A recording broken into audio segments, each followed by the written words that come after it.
Hello and still good morning. I am Jamie Buckland with the West Virginia Few Families United for Education, and there is a lot of confusion happening right now for families who have been earning their eligibility or have been qualifying for the Hope Scholarship using a charter, specifically a virtual charter.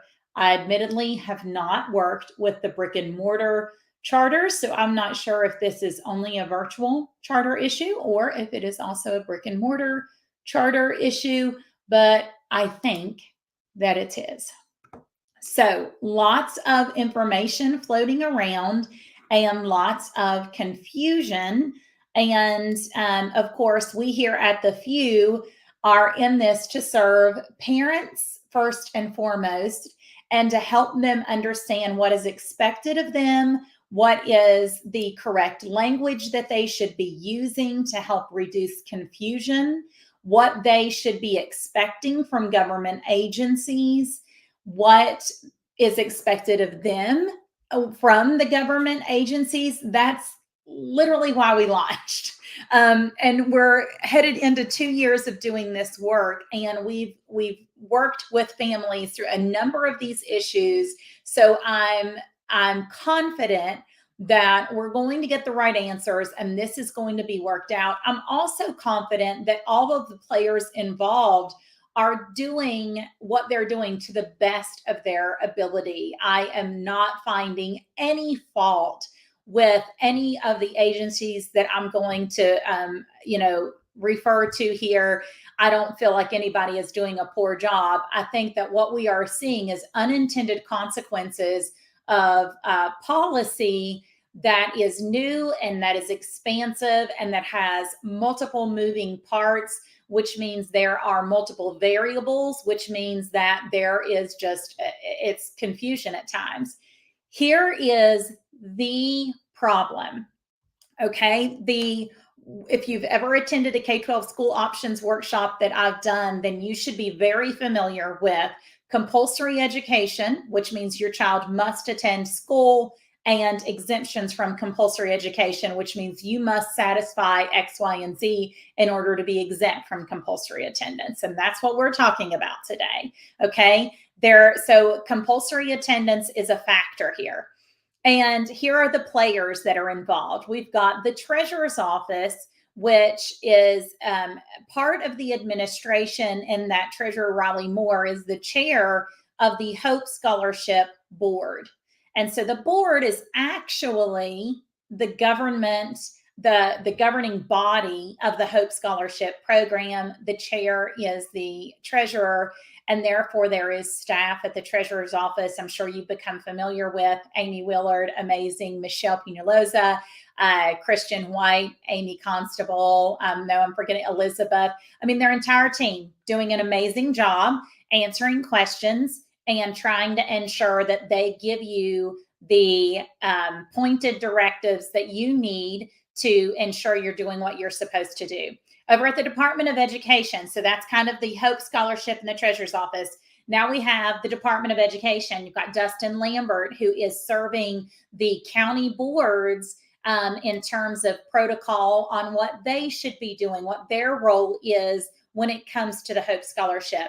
And then you have these county boards. And so you may be working with a Hope Scholarship contact at your county board. And as a special note here, our county directory did go live today on our website. So if you're looking for information on who you should be talking to at your county board, you can go to www.wvfue.org and drop down your county and find out exactly who you should be talking with on this matter. So you've got Treasurer's Office, Hope Scholarship, you've got the Department of Education, you've got these county boards, and then you have parents, right, who are trying to figure out what they're supposed to be doing. And then you have these virtual charters and the brick and mortar charter schools that are also an option. And many families have used this option in order to earn their eligibility. The problem is in WVS. WVS is the system that is used to ensure There are proper records kept on the student if they're satisfying compulsory attendance or they're exempt from it.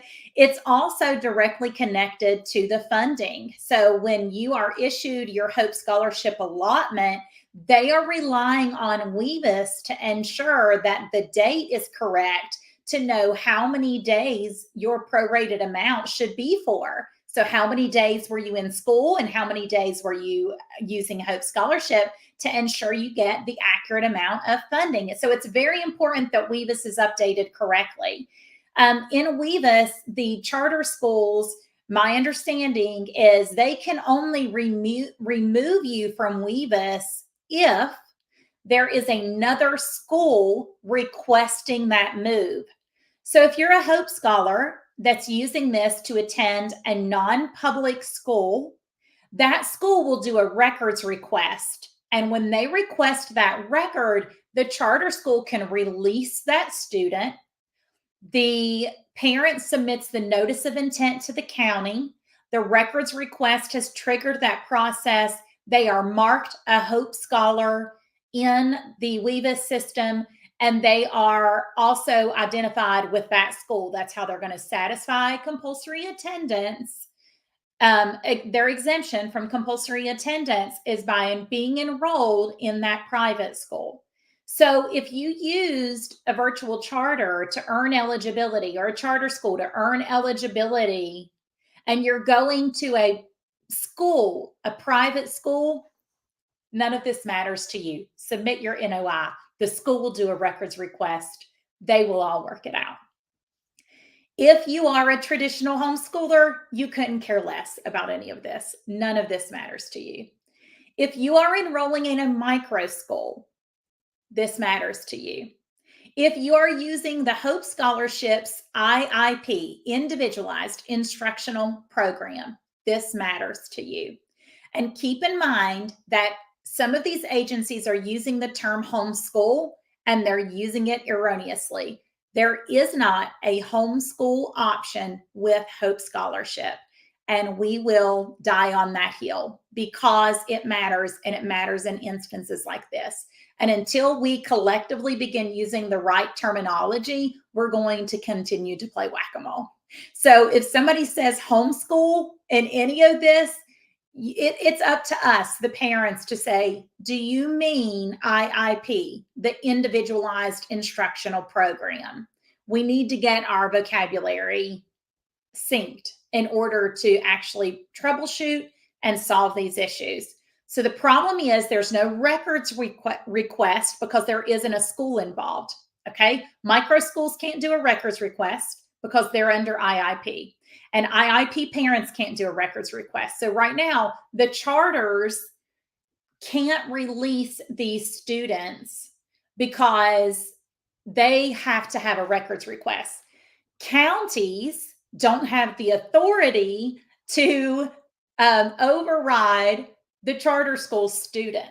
So that student is held captive with the charter right now. The county doesn't actually have the authority to just pull them from that unless they are enrolled in a county school. So the current workaround, from listening to other people, how they're getting this resolved, is that the county is working with the attendance area school to enroll them in a school, do a records request from a county public school. So they're leaving the charter with that records request, and then the county can take that records request and receive the notice of intent as long as it has been submitted for IIP, and then they are marked correctly in WVST. So that is currently what is happening. So until there's official communication that has been given to me in written form, I can't give any hard and fast, concrete direction, because that should be coming from the official administration. If I were a parent in this situation, I would be working with my county board. My county board is who I would be contacting, the Hope Scholarship person at my county board.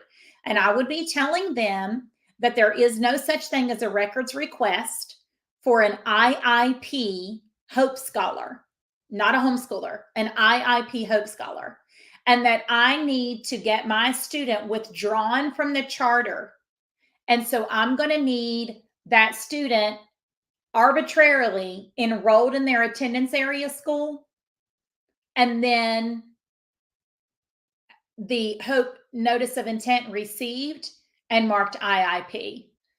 To me, right now, that's the best course of action. I was trying to wait to get official communication, and what's coming out from the different areas is just confusing parents right now. So if I were a parent, I would be contacting the county board and I would be saying, they need a records request. There's no such thing. Don't say you're a homeschooler, because you're not. You're an IIP Hope Scholar and you need a records request. If I get different information, I will put it out at that time. And I will stand corrected if any of this turns out that it's wrong. But right now, I've talked with just about everybody well, not everybody, but I've talked with multiple parents. The ones who have this issue resolved have actually worked with their county to get it resolved. And don't call it homeschooling, because we need to keep that language clear. There you have it. Sorry that if that was rambly. If you've got questions, I am homeschooling my children full time these days. So if you have questions on this, the best way to get my attention and to get pointed guidance is to email me at jamie@wvfue.org. And then I will be able to answer your email in the order those are received and help you understand specifically where you're supposed to go. I'll link to the directory in the comments, and that's all I've got. You guys have a great Monday.